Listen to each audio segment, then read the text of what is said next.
Welcome to the Sober Nation FM podcast, where we're putting recovery on the map.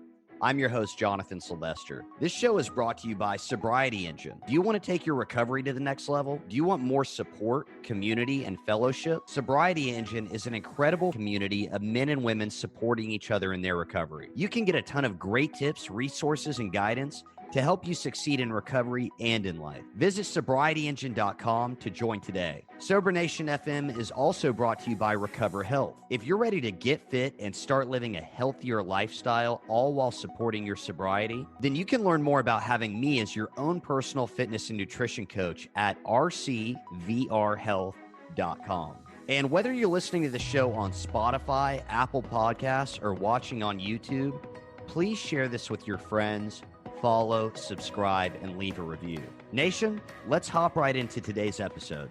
Today, I'll be speaking with author of the book, Shape of a Woman, Jen Elizabeth. Thanks for joining me on the show, Jen. Thanks for having me. For sure. Yeah, I'm excited to have you here. And I think we've got a lot to talk about, but I want to start off and jump right in by asking you a little bit about what things were like before you got sober and how you actually ended up finding recovery. So could you tell us a little bit about what things look like? Oh, wow. Let's see. So gosh, it's like really hard for me to tell any part of my addiction story without telling my childhood story. Yeah, They go hand in hand. Trauma and addiction go hand in hand. And for it sure. certainly was that way for me. I think, I have 9 years now in That's awesome. recovery. And so in these years, of doing a lot of trauma work and, healing addiction, all that stuff, I've really come to understand that, ultimately my entire addiction was really just manifestations of trauma and ways to cope with pain. And it was all about emotions that I was not able to process. Sure. And behaviors, and those emotions and behaviors began before, like, my very first memories when I was probably about 3. Okay.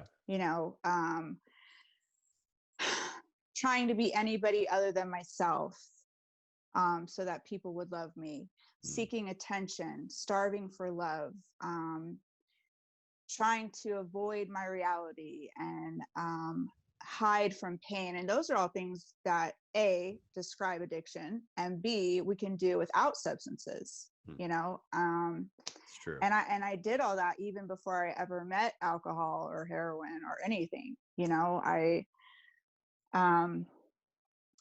come from a home that, unfortunately my parents and, have their own addiction issues and mental health issues. And there's a lot of abuse and neglect, and everything was very unsafe and unstable. And so I would just hide a lot and read the room, and I would do anything I possibly could, in hopes that they would love me. And it just it never worked.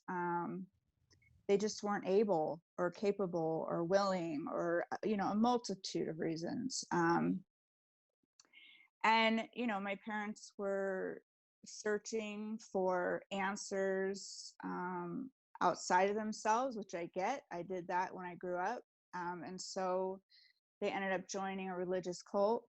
And I think it promised them, like a way to relieve themselves from all of their own tortures and their own traumas. And we moved to Mobile, Alabama.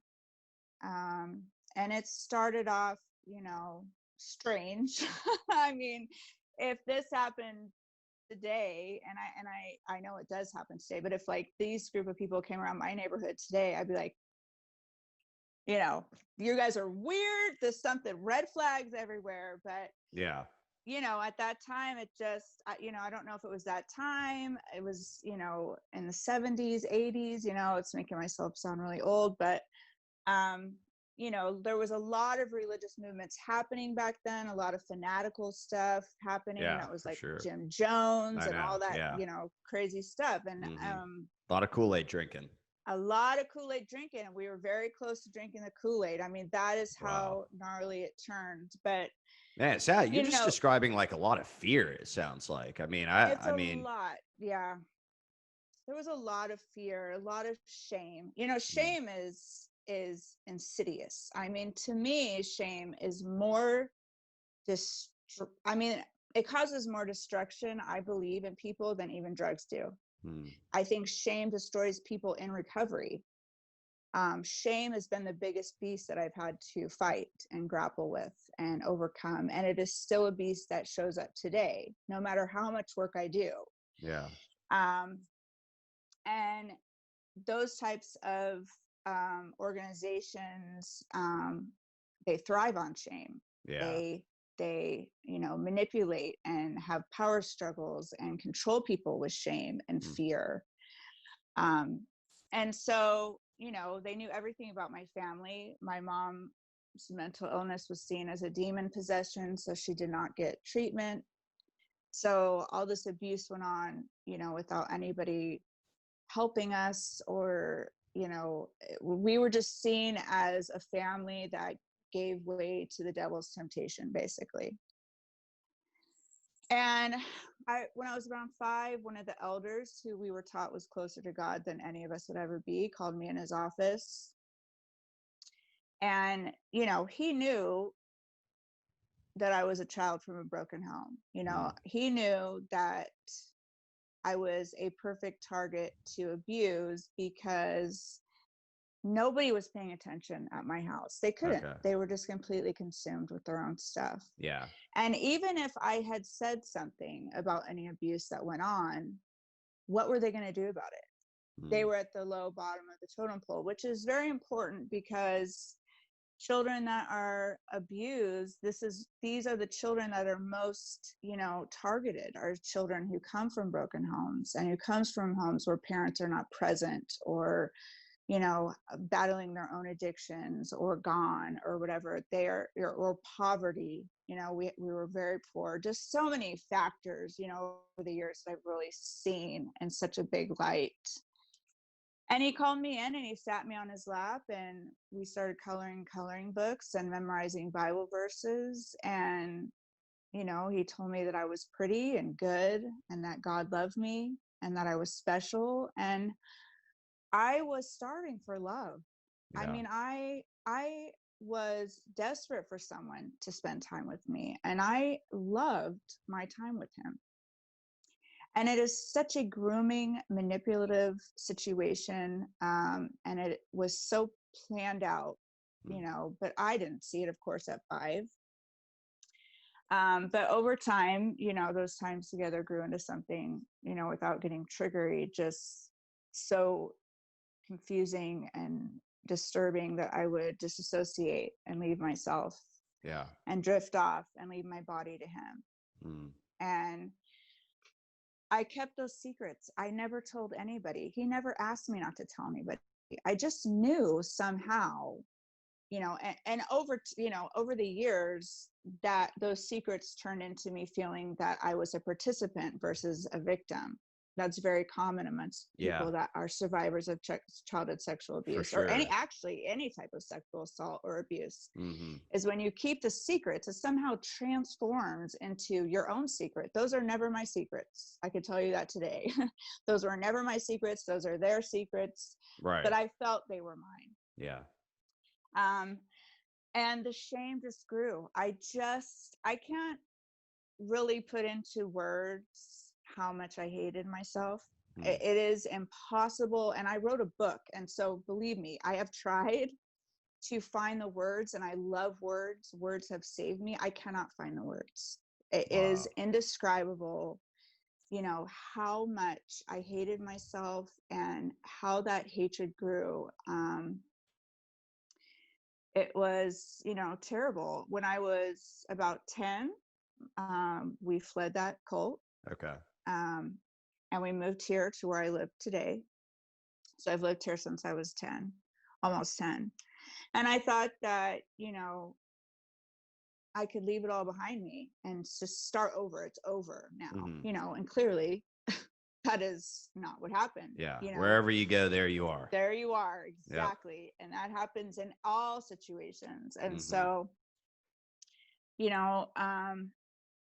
I started fantasizing about killing myself, and This was at 10. around 10, 11. Yeah. Yeah. I started, I would lay in bed at night and really just, I just didn't want to be me. I couldn't bear to be me. I just thought I was disgusting and dirty and evil. And I thought that, my parents couldn't love me. My mom was always, attempting suicide. And Wow. no matter what I did, I would beg her. She just, would look straight through me.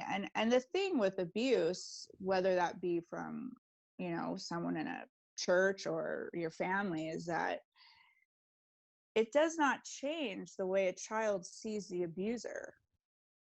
It changes the way a child sees themselves. Wow. Yeah. It distorted who I saw in the mirror, not the way I loved them. And when I was 12, I found alcohol. I found vodka. Okay. And I truly believe that alcohol saved my life at one point. And I know that may sound strange to say, because obviously down the road, it ended up almost taking my life many times. It flipped on me, of course. But at that time, I was so tortured. And, like I said, beginning to fantasize and think about killing myself. I truly believe that I was on that road very, very, very close. Yeah. Do you think that alcohol just kind of provided that? You were talking about, when the abuse is going on, and I've heard this described before, that like there's that disconnect, right? You almost kind of out of body experience. Do you think that that's what alcohol was providing? It helped me cope. It silenced the beast of shame. It just,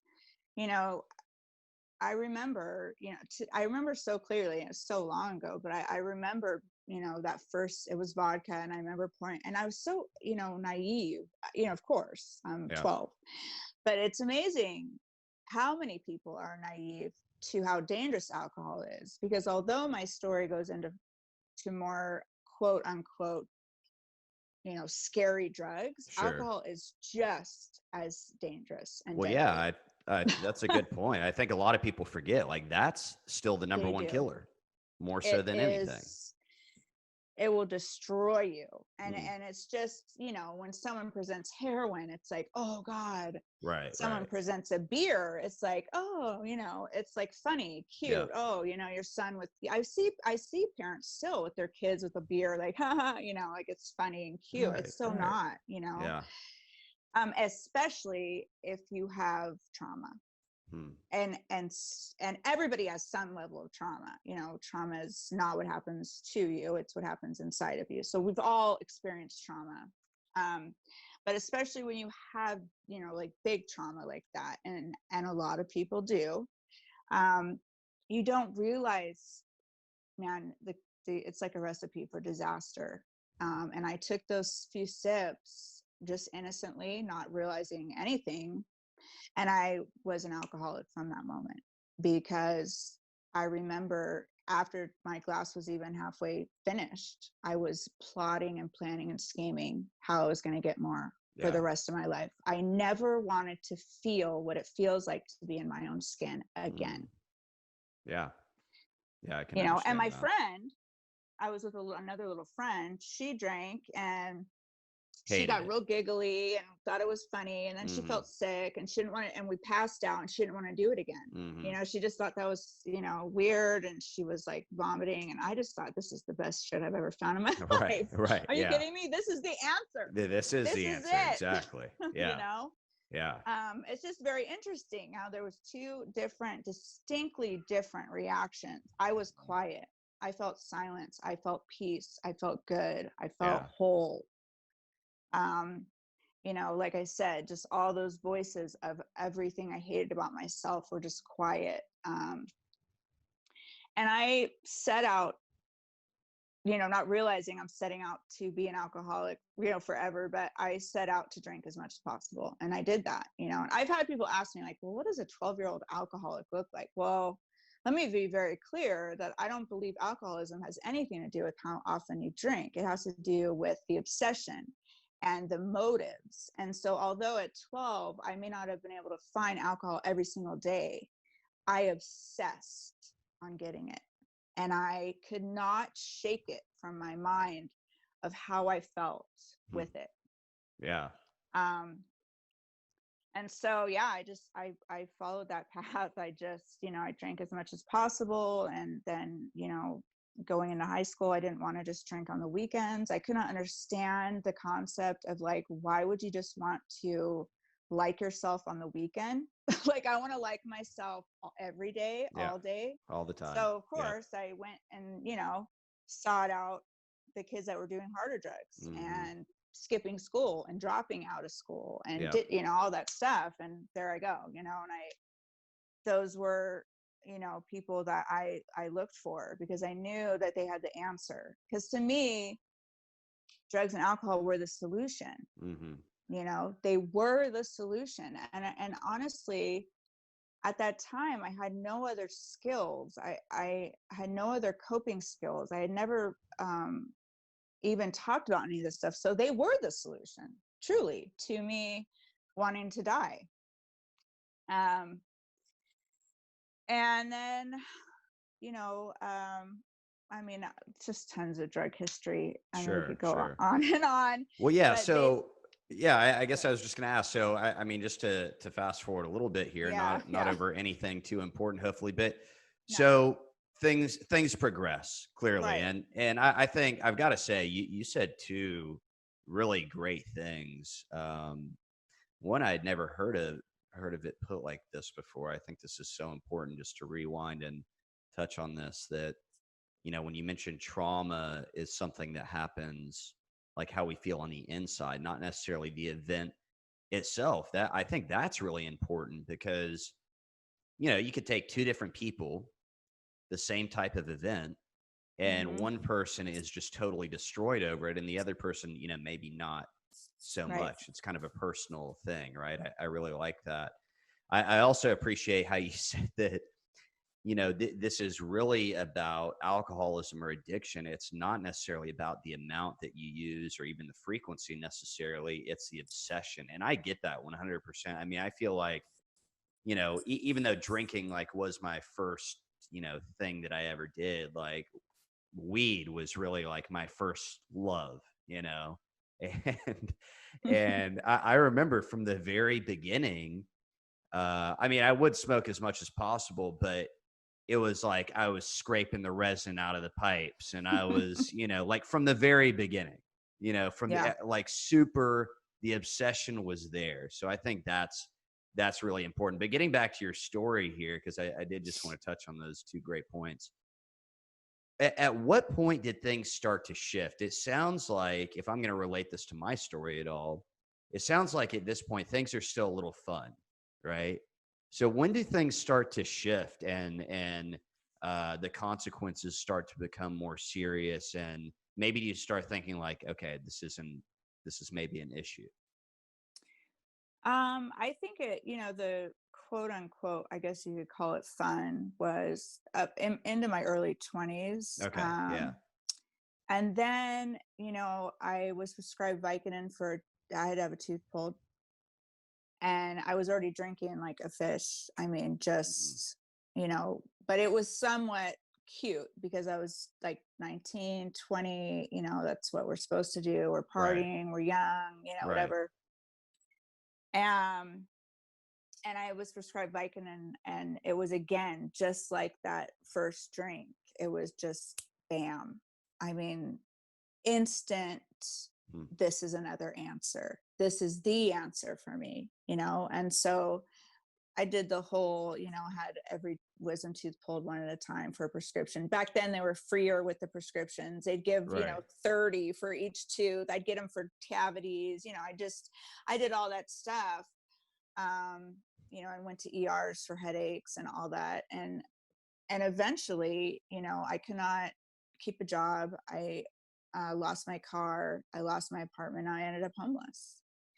Um, and what's interesting is that I have a lot of negative consequences, what some would say are super negative. My using turned in from pills, until I ended up being, using heroin and meth. And I was an IV heroin and meth user for about 13 years, living on the streets, eating from garbage cans.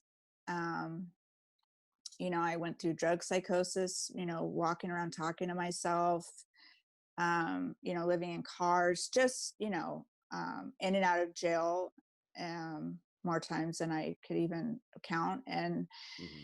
a lot of consequences that people would be like, are just like, wow, like how, but nothing was a greater consequence than facing my pain. Nothing. Mm. Nothing was as terrible as, having to look at or even acknowledge all of that stuff from my childhood. I just could not. I thought I was just completely incapable of even glancing that way. Mm. And I was willing to die to avoid that pain. Wow. And I mean, I had abscesses, my teeth were falling out of my mouth, track marks, just so sick. And then like I said, I was in and out of jail a bunch of times. And finally, the courts had just had enough of me, and I was sentenced to state prison, which is another pretty horrible consequence, I have to say. Yeah. Prison is it's a terrible place to be. But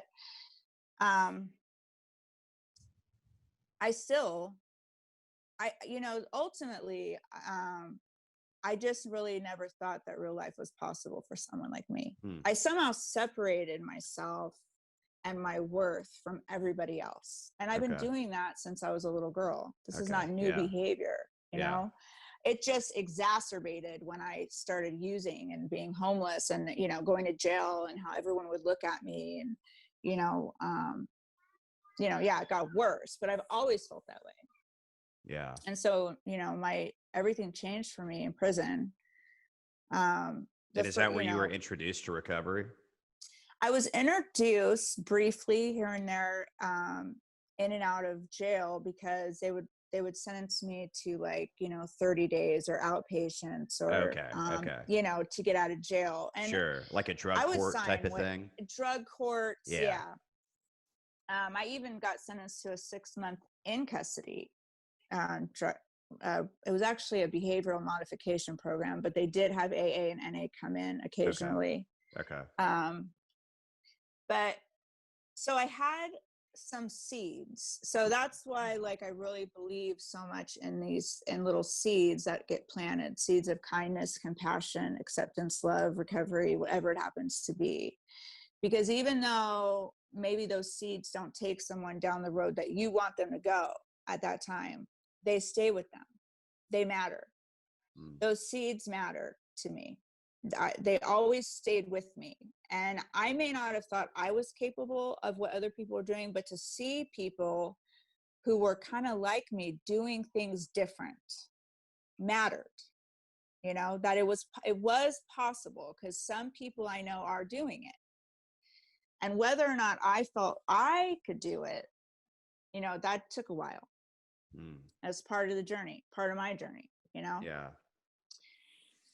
But in prison, I still did the same thing I did. I started smuggling tobacco, and I was, trading tobacco for pills, but it wasn't as plentiful, obviously, as on the streets. There are drugs and alcohol there, of course, but it's just not as free, Right.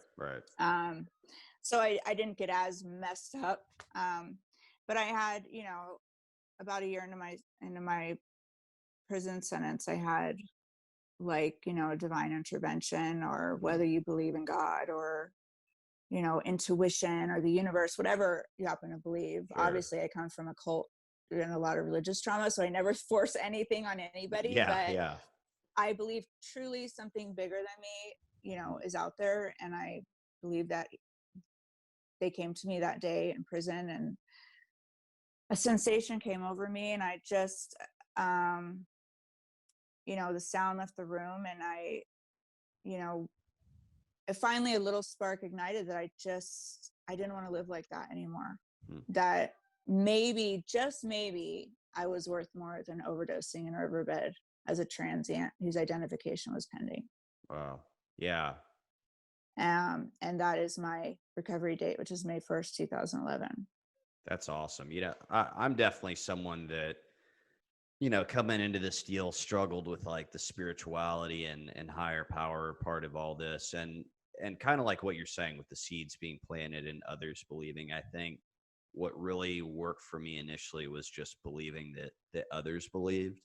Mm-hmm. But, when I hear one thing that really helped me was hearing stories like yours, because you've just gone in depth about how, I mean, if I just heard the beginning and middle of your story, I'm just thinking you're going to end up dead. It's like Right. it's the end of the story. Yeah. For there to be this moment where it's just like something changes all of a sudden.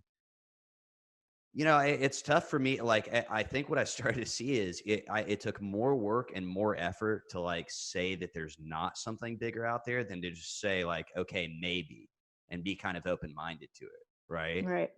So Yeah. I think that's pretty incredible. So you get out of prison, and it sounds like, did you get involved with the 12-step program, or where did things kind of go from there? So when I got out of prison, part of my parole was, to get my court card signed. Right, right. Got to get that paper side. Got to get that paper signed. And, I really,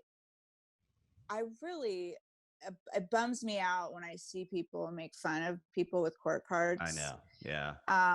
or look down on people on medication assisted recovery or whatever. I mean, I'm a super big harm reduction advocate, so I will try not to go crazy on that. But, and believe it or not, I was against all that stuff for many years in my recovery, but Hmm. whatever it takes to get somebody to take better care of themselves than the day before, we should honor that. I don't care if it's your wife nagging at you. Hmm. I don't care if it's a court card. I don't care if it's, you just want to get some possessions back, or if you're trying to save your life.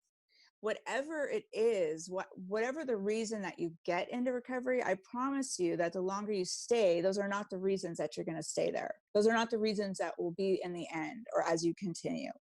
I got there just to not go to prison. Right. There was not a big part of me that knew. Even though something so big happened to me on May 1st that told me I'm just not going to use, because clearly I thought drugs and alcohol were the problem. Hmm.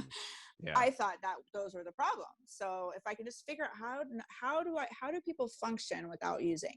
Hmm. Like, how do you shower? How do you make a bed? Like, I had no clue how to human at all. But if I could just figure that out, then I would be fixed, and all this pain would be gone, because it's obviously the drugs and the alcohol, because they're illegal. They've gotten me into jail, prison. I was homeless. They've made my teeth fall out. They have to be the problem. I was super wrong.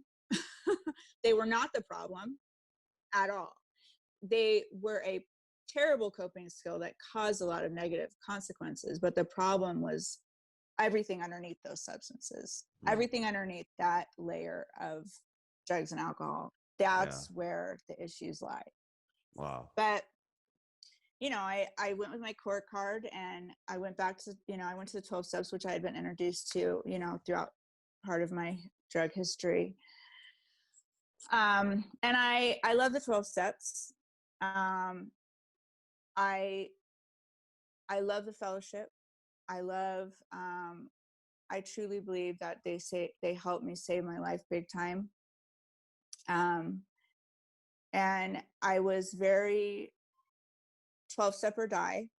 In the first 2 years of my recovery. I really felt that every other option out there was just BS. It was a lot of fear, but you know what happened is, about 2 years in recovery, I again started feeling like I wanted to kill myself.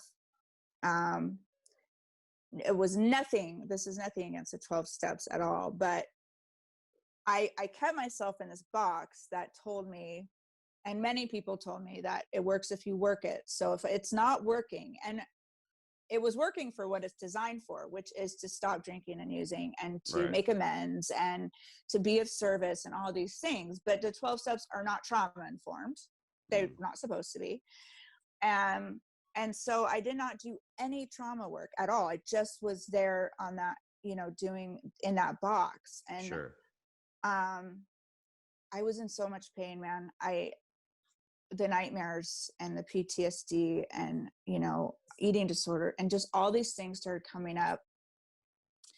That I remember there was a moment I just thought, if this is it, I'd rather be dead. Like, honestly, depending on how you look at it, I don't know what's worse, is being on the streets using or being sober and just tortured. Yeah, I get that. Honestly, using is somewhat easier. Yeah. It's somewhat less painful. And I just, again, whether it's, the universe or, I believe I do have a higher power that is not the God that I was painted out, that he was painted to be in my childhood. That is not, none of that was of God, no matter what they said. But my God, he came to me again, and I just said, I'm going to give it one more shot. And I remember Googling, I love Google. I remember Googling, what is sexual abuse? I had no idea. And I was probably 30. I had no idea. No, I was probably, 33. No, God, was I older than that? No, I was probably 33. I had no idea that what had happened to me was abuse. Wow. No clue. I thought that I was a perverted child and weird, and just, if anybody ever found out, they would never want to know me. Right. And the floodgates just opened for me, because the biggest thing I think that can happen to anybody in recovery is to hear Me Too. And Me Too movement is, of course, about sexual assault, but the words Me Too echo throughout anything. For sure. To know that there was not anything wrong with me, that it made total sense what I was feeling. And I decided to advocate for my own healing. Wow, and no matter what anybody told me, and no matter if they were telling me I was going to relapse or, I was being misguided, I decided to advocate for myself. And I started doing trauma work and seeing a therapist and doing EMDR therapy and, inner child work. And this has been the last several years. My entire recovery blew up. And so I always say that sobriety saved my life, but trauma work has saved my recovery. I think it is important. I think it is so important that we encourage people to have as big as a toolbox as they need. Yeah. And that we don't have so much fear about people wanting to go a different way or people wanting to add in other ways. Like, I think you could go the 12 steps. I think you can go to Celebrate Recovery on Sunday. You could go to Dharma on the weekend. I mean, do it all if you want. Right. Go to therapy, go to trauma-informed yoga, use the gym.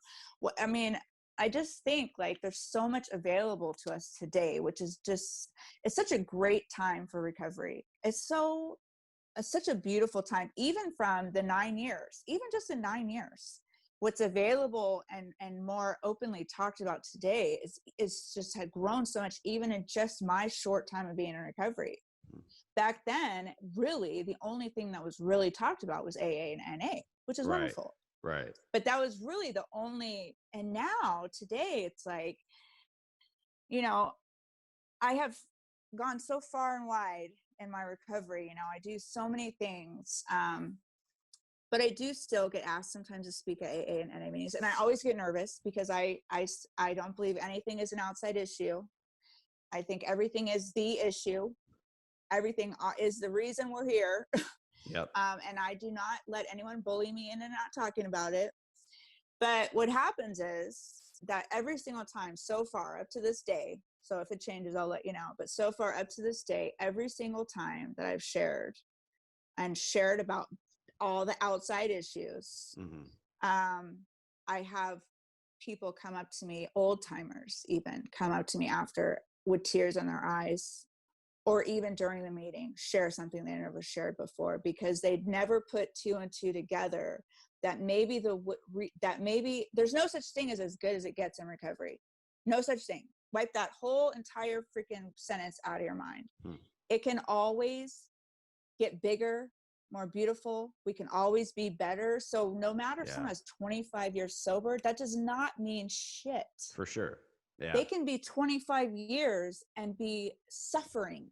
I see people suffering in recovery, and it's so unfortunate and it's so unnecessary. Yeah. And we need to be courageous. And those of us that have found other ways that have blown up our recovery and blown up our entire world into like what it can be, we need to be courageous and talk about it, because those people need us, not just the newcomers, the old timers. Yep. Yeah, for sure. You've just talked about so many, I mean, important and so many things I agree with. I mean, we were talking before our chat here that, I'm still involved in a 12-step program, and that's kind of my main deal. And I'll just tell you that, like, before I started doing this podcast, or one of the reasons that I started doing this podcast is because I wanted to hear about what other people were doing. And because there was a time when I first got sober that I was just like, if it's not the 12 steps, then you're not doing shit, basically. That's just kind of the way that I felt about it. Although at the same time, like early on in recovery, like I did see a therapist. There were other things I did. I think, in every group, every meeting is kind of different, right? But unfortunately, I do hear, you hear about people saying, man, I went to, a 12-step meeting and they didn't want me talking about certain things. I think it's important for people to understand, just looking at the 12-step and the whole outside issues thing. The outside issues part of it, when that was originally written, it was talking about politics. Right. And I still think politics should probably stay out of the meetings and everything, but especially with all the craziness these days. But I think it is all related. And I've also heard people say, like, oh, I went to a meeting and they told me that if I was taking certain medication, for mental health issues, then I wasn't sober, and, different things like that. And it's just like, man, like, I just can't agree with that at all. And I'm with you that, I think as long as someone's taking action and they're being honest to themselves about actually, like, working their recovery, do whatever works, try different things. It's just a funny thing, because I'm with you. Like, I think most addicts are kind of all or nothing to some degree. And I think we get into that sometimes in our recovery. And it's really like, man, we should be trying different things out. Maybe you want a little of this and a little of that, and that works for you, and that's cool. So I'm with you. I think, yeah, totally. I think and I was the same way. So no shame there.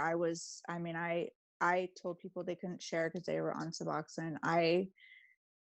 I told people I was willing to help them once they became willing to get sober. And not only that, let me be very honest, once they became willing to do the 12 steps. And I'm not proud today, that does not sit right in my heart. So I cannot live with that anymore. I did that. And, that's part of my journey. But now, the last several years, everything has changed for me, because now what I want to say is that I'm willing to care for you now. You don't even have to want to get sober. I remember what it was like to not even know what I was fighting for in the first place. What am I even fighting for? What would I even want? Why would I even want this life that you're offering me?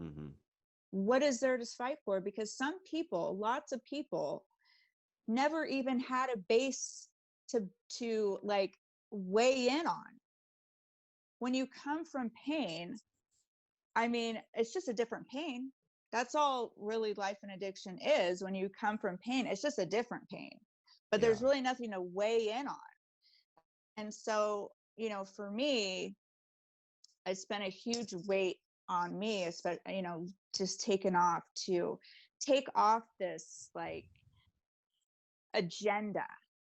I don't have this agenda anymore that I'm Hmm. only going to care for you or help you if the help you want has to be to get sober right now. Your help could be food, housing, clean needles, medication assisted, treatment, testing strips, whatever it is, because the truth is that those people that are still using deserve dignity, and they're not worth any less than we are. I was not worth any less under that bridge with my teeth falling out, selling heroin, than I am right this minute talking to you. I just didn't know it. Yeah. But my worth as a human being was nothing different than it is right now. Mm. And so it's seeds.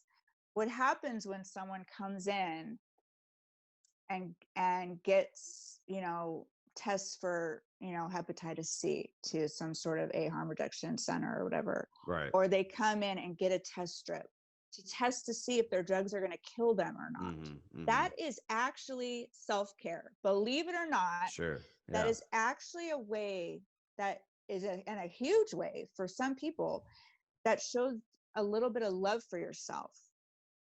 Mm. And those seeds go a long way. And so Yeah. I'm here to plant the seeds. I'm not here to plant a seed as long as you want to get sober, whatever. Nobody's the winner here. AA is not the winner. Dharma recovery. No one, if you're here to be the winner chicken dinner, like you're here for the wrong reason. Because everybody's different. So everybody's path. There are people that, It's true. you know, Yeah.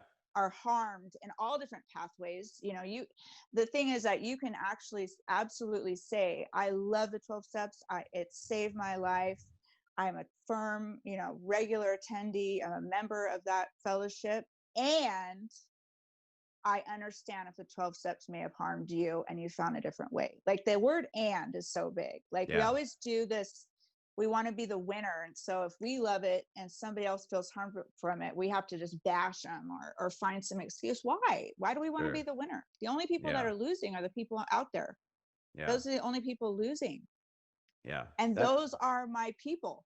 Yeah. No, that makes a lot of sense. And just like, in terms of recovery and different programs and doing other things like, getting help for, other issues you might be experiencing or mental health issues or whatever it is, my thoughts on harm reduction have changed too. And it I shouldn't have ever been, not that I was necessarily against it. I just wasn't really sure about it. And, here I am. And like what brought me into recovery was Suboxone. Yeah. Right. And so now I will say, like, there are some things that and I appreciate, I had never thought about it, what you just said about some of these different types of harm reduction when someone is participating in things like this. I had never thought about it as self-care on the part of the addict. That's a really good point. I had never thought about it that way. I will say that, like, when I hear some things these days, I'm just like, and this is just me being honest. Like, I'm like, how much more is this helping right now? Like, one of the things I'll mention is that, with everything that's going on with COVID right now, I've heard that there's some places that are giving people alcohol. And I'm like, okay, like I can kind of see like how, yeah, if you like go into DTs or something like that could be serious. I can kind of see that. But then I hear about other things like over in the UK. I saw that recently they started having like the first state funded heroin users actually getting heroin from the government. And I get that they're in like a clean environment and they're getting clean needles. And I'm just like, I don't know. Part of me still kind of wonders about stuff like that, Right. and part of me doesn't think that any of this stuff should be, there's a legal side of all this too. And I don't want to go down that road. Part of me Right. thinks that, there's a lot of, stuff going on there as well. Not, like I said, not to go this whole different route. I want to ask you, because you've mentioned that shame was just like the biggest thing that you've had to deal with, and that it was really your biggest trigger. And how did you start to deal with some of that? I mean, what were some of the, I mean, were there any, like if someone's listening right now and they're thinking like, yeah, like I've been sober for, maybe a few months now, and it's the shame and the guilt of all the things I've done, like it's just eating me up, and I'm doing my step work. And were there any specific things that you remember doing that like just really helped you kind of start to move on from some of that stuff maybe? Well, I think for one is, amazingly, a lot of times we feel like we are the only one. Yeah. We feel like we are the odd man out. We're different. Hmm. We're Hmm. broken. Um, we can't achieve what other people are achieving around us or whatever. And so I think, like I said about the Me Too, I think for me, I just, and it took a lot of courage to even type those words in, but, you know, there's so many communities out there today, you know, groups and support groups, and whether it's on social media or on the internet or, in a therapy session or whatever. But that I swear and I promise that no matter what you search, put it in the search bar. Be courageous. Put it in the search bar. Just see what you're going to find is that I promise you, you're not alone. It doesn't matter what it is. It doesn't matter if you have issues with a mother wound. It doesn't matter if it's some sort of abuse, if it's that you were a sex worker, that you were raped, that still have a problem stealing, even though you're in recovery. I mean, there's a multitude of things, right? Yeah. Um, that you lost your children, that you abused your children, whatever it is Hmm. that you just feel you cannot utter. You can't say it. Or maybe you've said it, but really you've disconnected with the emotion from it. Um, or you told your sponsor, and sponsors are not therapists, they're just people, so they can only do so much. It's true. And Yeah. I mean, we can't expect them to be trauma trained, they're just people. Right. And maybe you're just not getting the relief that you had hoped. So I just, number one, I just want to tell everybody that you're not alone, no matter what it is. Put it in the search bar, put it in a Google search, look for therapists, whatever it is that you're able to do. There's a lot of free resources available as well. Put it in their search bar and you will find entire communities healing from just that. And just sit in there and read through stuff. You don't even have to speak if you're not ready to speak, but you're going to find your story. Like I always say that, my story is not for everybody. Like my story may not relate to yours. Like maybe it just seems like way out there to some people. Maybe Yeah. it seems real mild to other people. You know, it's, but it is exactly what someone needs to hear. And Hmm. that's why we're here, right? For those someones. Like I'm not here to like maybe for everybody to resonate with what I have to say. I'm here for that one person, that one person that's suffering like I did, that thought that they could never heal from that, or they could never speak about that, or they, should be so ashamed till the day they die. No, I'm here to say no, and there's huge communities out there. So that's one thing, is that I surrounded myself with people who got it. Go where the love is. No matter what it is, go where the love is, because that is what you need. Love heals. Love may not change someone's exact path right away, but it still heals. That's the difference of having an agenda. So go where the love is, seek out communities. I also, obviously I started then taking action with doing inner child work, which is huge. I do inner child meditation every day there's nothing fancy about me. I don't know if you figured that out yet, but literally my pink hair is about as fancy as it gets. Like I'm straight ghetto. I'm still me. Everything is winging it. I'm winging it on hopes and prayers. But I take a picture of myself from when I was about 5, and I close my eyes And I envision myself going in the corner and picking that little girl up, and I twirl her in the sunshine, and I hold her the way she should have always been held. Mhm. And I tell her she is love and light, and none of that was her fault. And Wow. that together we can walk through anything. And I do this every day. Mm. And I didn't come up with this on I mean, these are things that people do. People are doing this. People are healing, Yeah. and I'm reparenting myself. So as time is going on, that this is ways that I love myself. These are little ways I started to love myself, was just taking some action into my own care, Mm. into taking a little better care of myself than the day before. That to me is the ultimate definition of recovery, is just whatever somebody does to take better care of themselves than the day before. It may not be to the level that you and I are at. It may not be to the level of what we in our heart of hearts would like them to be, Mhm. but it Mhm. is still recovery. Yeah. It is still healing, and it still matters, and it's still important.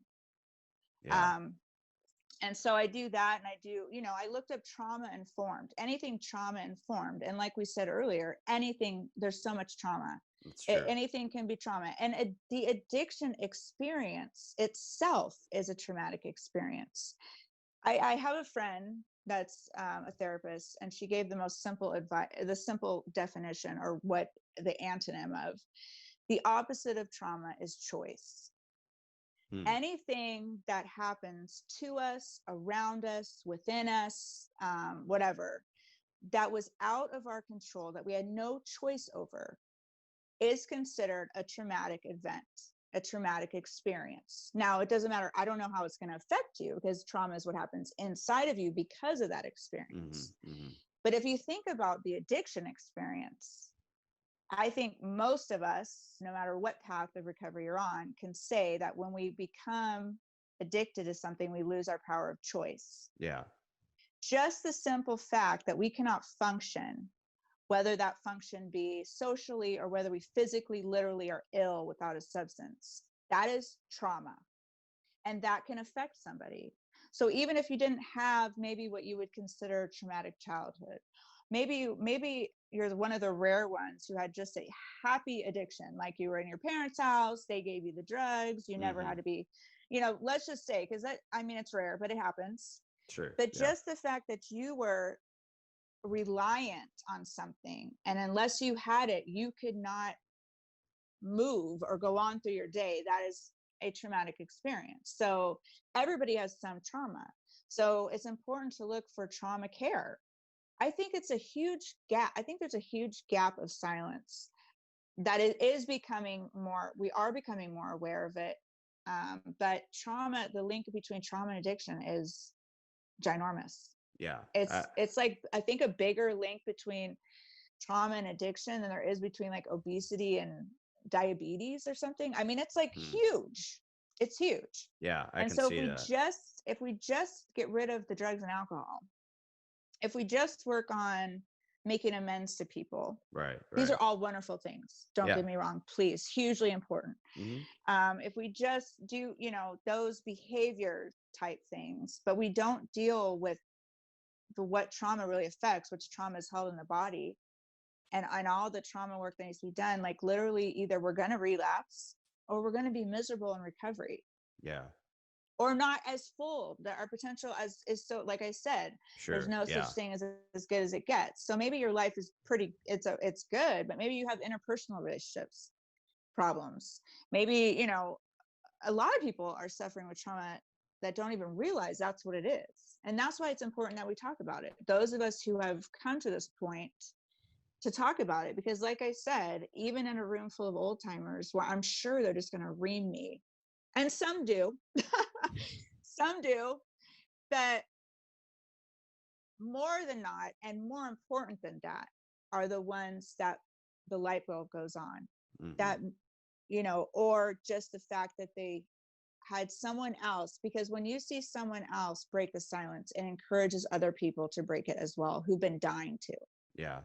Absolutely. Yeah. That's awesome. I mean, and you've just given some really great specific ideas there for someone that might be dealing with trauma and or shame. And I think I'm going to sum it up with something that you touched on earlier, and it's being your own advocate.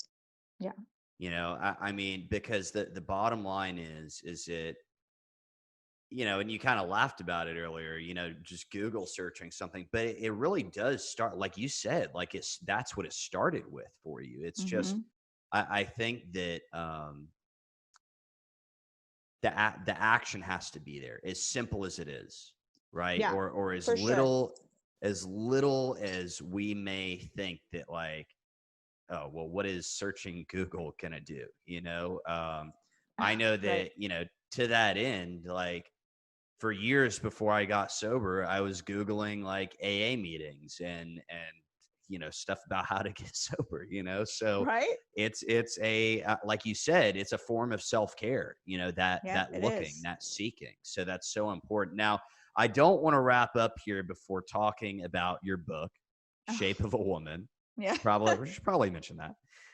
So who is the book for? What is it all about? Tell me a little bit about it.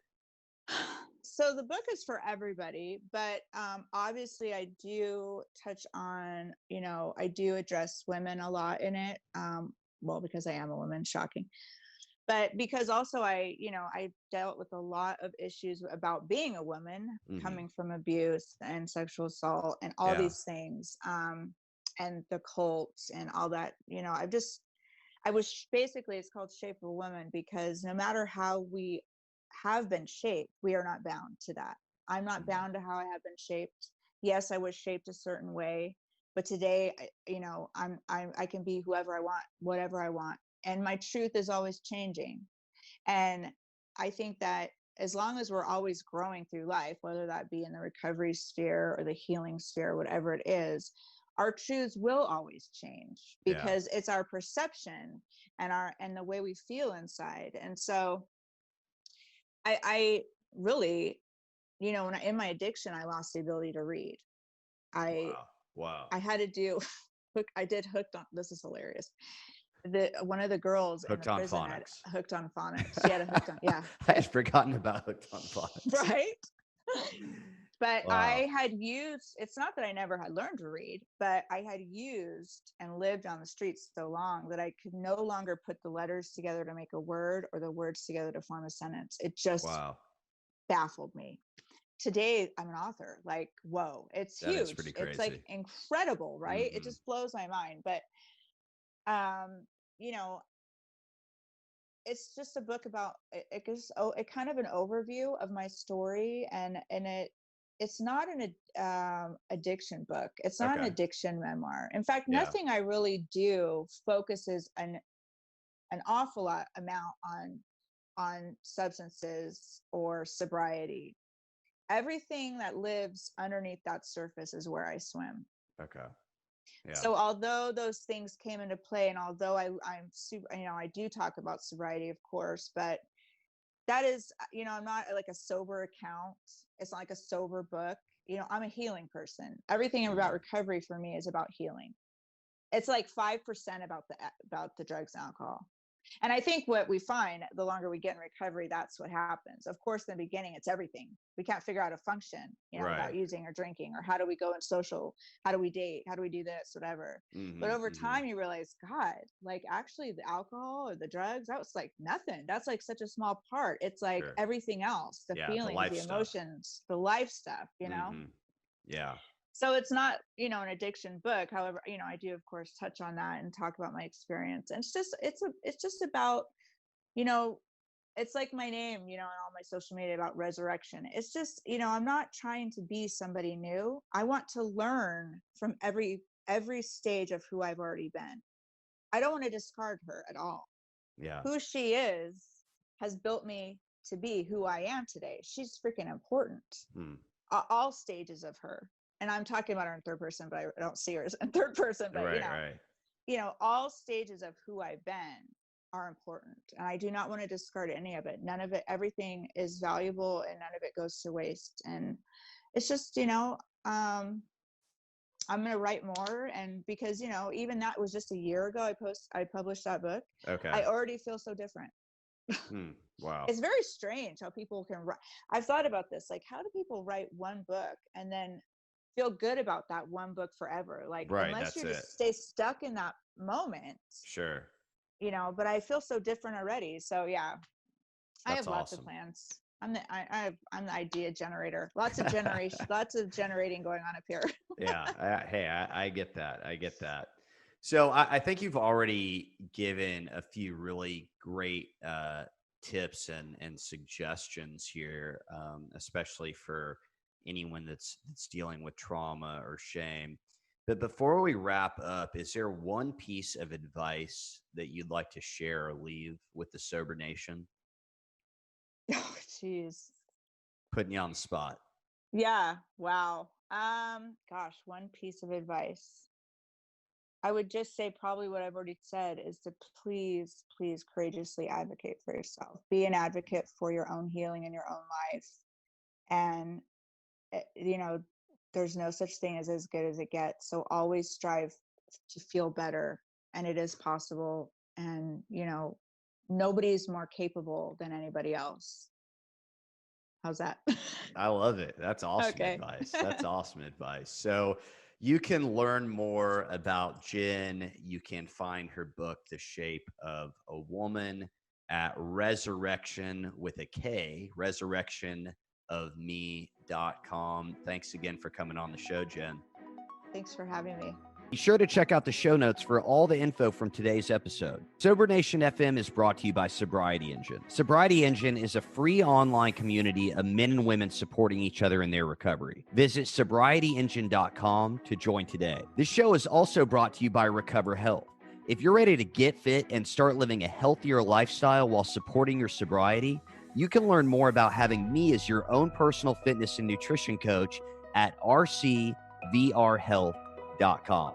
And again, whether you're listening to the show on Spotify, Apple Podcasts, or watching on YouTube, please share this with your friends, follow, subscribe, and leave us a review. Nation, thanks for tuning in, and I'll see you next time.